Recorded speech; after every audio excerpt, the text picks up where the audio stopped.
Bueno, buenas tardes, soy Francisco Osorio, anestesista del Hospital Universitario San Cecilio de Granada. Y lo primero de todo, pues bueno, darle las gracias a la organización por haber invitado a dar esta ponencia que va a tratar sobre la radiofrecuencia enfriada, ¿vale? Bueno, lo primero, como todos sabemos, la radiofrecuencia es un tratamiento, consiste en un tratamiento para el alivio del dolor con el que nosotros buscamos, a través de una lesión en un tejido nervioso, reducir esa transmisión del... Perdón. Reducir esa transmisión del estímulo doloroso, ¿vale? Para eso lo que hacemos es aplicar a través de un electrodo de radiofrecuencia una corriente de alta frecuencia, que es lo que va a producir una vibración a nivel de los iones, de los electrolitos que hay en las células del tejido que rodea ese electrodo. Es importante tener en cuenta que el electrodo no se calienta por sí mismo, sino que es el tejido que hay alrededor el que se va a calentar. Entonces, cuando lleguemos a un nivel de temperatura determinado, que suele estar en torno a los 42-45 grados, pues ya va a empezar a aparecer una serie de cambios en los tejidos, que a nivel neural será una degeneración valeriana, con disrupción de la lámina basal, disrupción del perineuro, degeneración de mastocitos, y todos esos cambios que son los que nosotros buscamos una reducción, que nos van a provocar esa reducción del dolor. Bien, el problema es que este tamaño de la lesión va a estar muy limitado en el espacio, ¿vale? Entonces solamente vamos a tener un espacio de 1 o 2 milímetros de distancia del electrodo en el cual nos va a producir esa lesión. Y esto es así porque los tejidos que lo rodean van a producir una resistencia y una impedancia a la transmisión de la energía que nosotros estamos aplicando, que va a producir una rápida reducción de la densidad de corriente y una rápida reducción de la temperatura de esos tejidos, ¿vale? Que apenas va a ser de 1 o 2 milímetros, como hemos dicho. Entonces, ¿cómo podríamos nosotros aumentar el tamaño de esta lesión? Pues se podría hacer por dos mecanismos. Uno sería aumentando la cantidad de energía que nosotros aplicamos, y otro sería aumentando el tiempo de aplicación de esta energía. Pero ¿qué es lo que sucede? Cuando nosotros aumentamos la energía, efectivamente aumentaríamos la temperatura de los tejidos, pero cuando nosotros aumentamos a partir de cierto nivel, que sería en torno a los 90 grados, ya lo que van a aparecer son unos fenómenos de carbonización y deshidratación de estos tejidos, que es lo que van a producir el efecto contrario al que buscamos. Va a producir un aumento de la impedancia de estos tejidos, un aumento de la resistencia y una transmisión aún menor de la energía. Además, la presencia de burbujas de gas por deshidratación puede hacer también que primero disminuir la transmisión de la temperatura, y además un posible mal funcionamiento del electrodo. También cuando aumentamos el tiempo de aplicación de la energía, tampoco vamos a tener muy buen resultado, porque a partir de un tiempo determinado, suele estar en torno a 60 segundos, se alcanza un punto de equilibrio en el cual, por mucho que aumentemos más el tiempo, no vamos a aumentar el tamaño de la lesión. Y esto se debe sobre todo a que los tejidos que esos tejidos que no se están calentando, lo que actúan es como dispersores de la temperatura, y también los vasos sanguíneos y todo lo que hay alrededor, lo que va a hacer es evitar que, por mucho que aumentemos el tiempo, siga aumentando la lesión. Entonces, ¿qué es lo que podríamos hacer realmente para aumentar la lesión? Pues ahí donde entraría en juego la radiofrecuencia enfriada, ¿vale? Bueno, esto se debería ver en azul, así para hacer un poquito la gracia de hielo y eso, pero se ve regular. ¿Vale? La radiofrecuencia enfriada, básicamente el funcionamiento que tiene es el mismo de la radiofrecuencia convencional. La diferencia va a estar en que está rodeada por un circuito cerrado, por el cual pasa un flujo de líquido, que lo que va a hacer es ir diluyendo esa temperatura, o sea, va a hacer actuar como dispersor de temperatura. Esto nos va a reducir las limitaciones que tiene la radiofrecuencia convencional, porque va a evitar ese aumento de la temperatura que va a permitirnos aplicar más energía a los tejidos, pero al mismo tiempo evitando ese aumento de temperatura que podría carbonizar y disminuir la transmisión. ¿Vale? Por lo tanto, vamos a tener un sistema que nos permita aumentar el tiempo y la energía utilizada durante la radiofrecuencia. Ay, no, me he ido para atrás. ¿Vale? Nosotros cuando hacemos la técnica realmente no vamos a notar ninguna diferencia. Estas son las agujas y los electrodos que se usan, que la única diferencia es que va conectado a un sistema que es lo que va a hacer que circule el líquido a través del electrodo para reducir la temperatura, ¿vale? Pero a nivel práctico nosotros prácticamente no vamos a notar ninguna diferencia.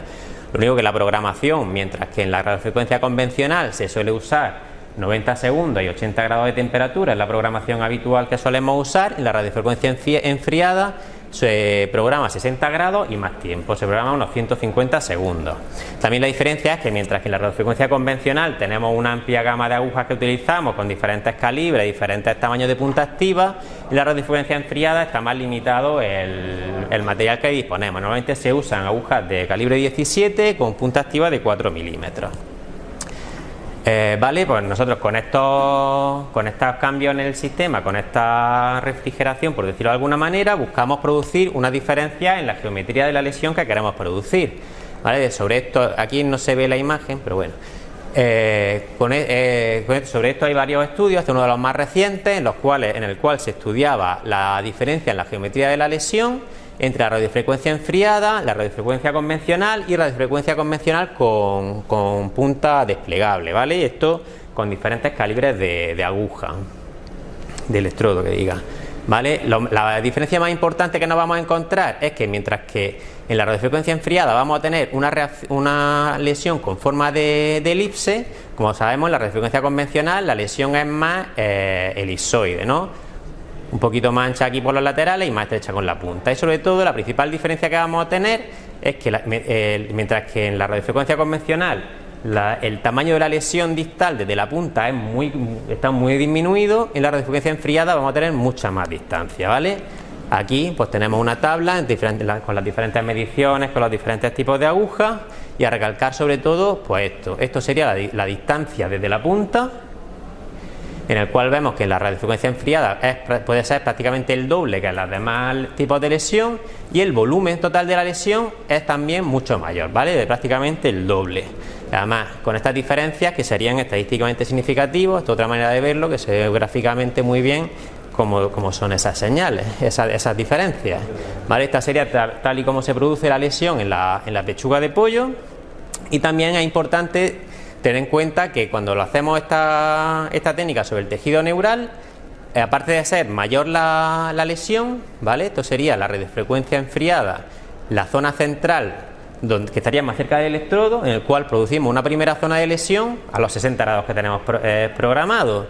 Sin embargo, un poquito más distal a esta zona aparecen otras lesiones de mayor intensidad que se corresponderían con las lesiones que producimos cuando se hace una radiofrecuencia convencional, ¿vale? ¿Qué hay sobre la radiofrecuencia bipolar? Pues la radiofrecuencia bipolar sí que nos va a permitir hacer lesiones de mayor longitud, ¿no? Al poner las dos agujas y hacer hacer pasar la corriente entre una aguja y otra, sí que podemos tener mayor longitud de la lesión, pero el problema sigue siendo la distancia desde la punta, que va a ser la misma, ¿vale? Entonces eso no lo vamos a poder mejorar con radiofrecuencia bipolar. Y luego la radiofrecuencia bipolar pues tiene otro problema, y es que necesita que las agujas estén a una distancia determinada y en una posición paralela una respecto a otra. En cuanto esto se altera, esta disposición de la aguja, ya la lesión no podemos estar seguros de que estemos produciendo lo que estamos buscando, ¿vale? Bueno, ¿esto qué implicación práctica podría tener estas diferencias de la geometría? Bueno, pues cuando nosotros estamos haciendo una técnica, normalmente solemos dar por buena una estimulación a 0,6 voltios, una estimulación sensitiva. Esto se suele corresponder aproximadamente con 3 milímetros de distancia desde el electrodo. Entonces, bueno, pues podríamos darse esta situación. Estos son diferentes tipos de nervios con diferentes disposiciones, que cuando nosotros estimulamos estamos a esta distancia, y con los dos sistemas estaríamos teniendo una estimulación sensitiva positiva. Pero sin embargo, con las mediciones que hemos visto que se pueden alcanzar con los diferentes tipos de lesión, mientras que en esta situación con la radiofrecuencia enfriada alcanzaríamos todas estas posibles disposiciones del nervio, cuando hacemos una radiofrecuencia convencional esto ya no es tan así. O sea, cuando el nervio esté paralelo al electrodo sí que lo estaríamos alcanzando, pero en otras circunstancias que se aleja un poquito más de la punta, ya no podríamos estar tan seguros de que con esa estimulación, que nos ha dado positiva porque está a menos de 3 milímetros, pero puede que se estuviera escapando de la zona de lesión. Bueno, entonces las repercusiones que puede tener es eso. ¿Qué pasa cuando el objetivo que nosotros queremos alcanzar no está paralelo al nervio? ¿Qué pasa si se aleja de la punta? ¿O qué pasa si estamos haciendo una bipolar y las agujas no están paralelas o tienen la separación adecuada. Pues todo eso son situaciones en las cuales podríamos no tener el resultado esperado con la radiofrecuencia convencional, y tal vez la radiofrecuencia enfriada sí que sería una solución para hacerlo, ¿vale? Bueno, entonces las indicaciones que tiene esta técnica pues son las mismas que la radiofrecuencia convencional, porque básicamente consiste en lo mismo. Entonces cualquier objetivo, cualquier patología sobre la cual nosotros pensemos que puede estar indicada la radiofrecuencia convencional, se podría utilizar la radiofrecuencia enfriada. Ahora, claro, la cuestión es que si merece la pena el cambio, porque claro, esto es un sistema que es bastante más caro que una radiofrecuencia convencional. Entonces vamos a ver qué es lo que dicen los estudios científicos, si merece la pena o no merece la pena. ¿Vale? No hay mucha bibliografía tampoco, no hay demasiada, y la mayoría de los estudios son retrospectivos. Hay muy poco publicado que sean estudios prospectivos aleatorizados. Pero bueno, lo que más he estudiado sobre todo es a nivel de rodilla, a nivel de sacroiliacas, ramos sensitivos de cadera y también de ramo medial lumbar. Entonces vamos a ver lo que dicen los estudios. De lo que más hay con diferencia publicado es sobre geniculado, ¿vale? Hay mucho publicado comparando con infiltraciones con hialurónico, con infiltraciones con corticoides, y las conclusiones que se sacan es que sí que hay un mayor grado de reducción en la escala de dolor con la radiofrecuencia enfriada que con las infiltraciones, pero sobre todo lo más destacable es que en casi todos los estudios con unos porcentajes similares hay un porcentaje muy alto de pacientes con mejoría significativa de mayor del 50%, y además esta mejoría se mantiene durante un tiempo prolongado de 11-12 meses, ¿vale? Y en muchos estudios porque no se estudia más allá, pero se sugieren que podría ser que la duración del efecto pues podría ser más larga. Bueno, esto pasa con esas infiltraciones, pero lo que nos interesa realmente es ver qué pasa cuando se estudia la radiofrecuencia convencional contra la radiofrecuencia enfriada. Pues bien, uno de los primeros estudios que se publicaron comparativos, este estudio retrospectivo, que se limita solamente a 12 semanas de seguimiento, y en el cual, aunque hay mejoría con los dos sistemas, pero sin embargo no había diferencias estadísticamente significativas entre los dos, ¿vale? Pero luego pasamos a este otro estudio más reciente, con bastantes más pacientes que encuentran resultados bastante diferentes. Porque mientras que este sí que encuentra diferencias estadísticamente significativas en la reducción del dolor, tampoco es que sea una diferencia de reducción sorprendente, pero sí que es muy llamativa el tiempo que se mantiene esta mejoría, siendo muchísimo mayor en la radiofrecuencia enfriada de en torno a 11 meses, mientras que la radiofrecuencia convencional da una mejoría en torno a 3 meses. Además, el porcentaje de pacientes que mejoran a los 6 y a los 12 meses es también muchísimo mayor en la radiofrecuencia enfriada que en la radiofrecuencia convencional, ¿vale? Luego, sobre la sacroiliaca, pues también algunos estudios están más a favor y otros no tanto. Por ejemplo, mientras hay este estudio también retrospectivo que comparaba la radiofrecuencia enfriada con radiofrecuencia convencional en sacroiliaca, aunque encontró una mejoría importante del dolor con los ambos sistemas, pero tampoco encontraba diferencia ni en el tiempo de efecto ni en el grado de mejoría. Sin embargo, en este otro estudio que lo comparaba con radiofrecuencia convencional con catéter Simplicity, sí que encontraba diferencias importantes, no tanto al principio de la evolución, pero a partir de los 6-12 meses, ya los pacientes que se habían tratado con radiofrecuencia convencional empezaban a empeorar de nuevo, mientras que la mejoría se persiste en la radiofrecuencia, en los pacientes que se han tratado con radiofrecuencia enfriada. En ramos sensitivos de la cadera, yo creo que esta es una de las patologías donde más utilidad puede tener la radiofrecuencia enfriada, porque son unos nervios, primero, que van paralelos al hueso, con lo cual es muy difícil, yo creo prácticamente imposible colocar un electrodo paralelo a ese objetivo, y además tienen bastante variabilidad anatómica. Pues bien, cuando se ha estudiado el efecto que puede tener esta técnica sobre ese objetivo, pues también se ha visto unas reducciones importantes de la escala de dolor, bajando de una EVA de 8 en torno a 4, y además con un mantenimiento prolongado más allá de los 12 meses, con un porcentaje significativo de pacientes que seguían mostrando una mejoría importante a los 12 meses. Y finalmente, sobre el ramo medial lumbar, que yo creo que es la mayoría de nuestros pacientes, la unidad del dolor, al final casi todos vienen por lumbalgia. Vamos a ver qué es lo que hay. Bien, este es sobre el único objetivo que encontré un estudio prospectivo aleatorizado, ¿vale? La muestra no es muy abundante, solamente con 43 pacientes, y en este se vio que aunque había mucha mejoría en el dolor y además esa mejoría se mantenía más allá de 6 meses, cuando se comparaba con la radiofrecuencia convencional, pues los resultados aquí sí que eran prácticamente los mismos. O sea que en este estudio pues no parece haber mucha diferencia en la aplicación para su uso en el ramo medial lumbar.